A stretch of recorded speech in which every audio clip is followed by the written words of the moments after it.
नमस्कार, मी सद्दाम सिंग मुल्ला. आपण पाहतात SM नेटवर्क पुस्तक पीपल मराठी. चला तर पाहूया आजची ठळक घडामोडी.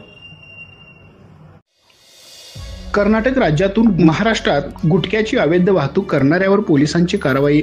2 टेम्पोसह 32 लाखाचा मुद्देमाल जप्त. कोल्हापूर जिल्हा गुन्हे अन्वेषण शाखेने शिरोळ तालुक्यातील ओरवाड येथे मोठी कारवाई करत कर्नाटक राज्यातून महाराष्ट्रात गुटख्याची अवैध वाहतूक करणारे 2 टेम्पो पकडले. या कारवाईत पोलिसांनी 26,64,200 रुपये किमतीचा गुटखा, 2 टेम्पो आणि इतर साहित्य असा एकूण 32,74,870 रुपयाचा मुद्देमाल जप्त केला आहे. या प्रकरणी संशयित सचिन बाबन कोळी वय वर्ष 23 राहणार रुई तालुका हातकणंगले आणि महेश शिवाजी कोरवी वय वर्ष 28 राहणार रुई तालुका हातकणंगले या दोघांना अटक करून कुरुंदवाड पोलिसात गुन्हा दाखल करण्यात आला आहे. शुक्रवारी मध्यरात्री स्थानिक गुन्हे अन्वेषण शाखेला गुप्त बातमीदाराकडून 2 टेम्पोमधून कर्नाटक राज्यातील कागवाड येथून गणेशवाडी मार्गे गुटख्याची वाहतूक केली जात आहे.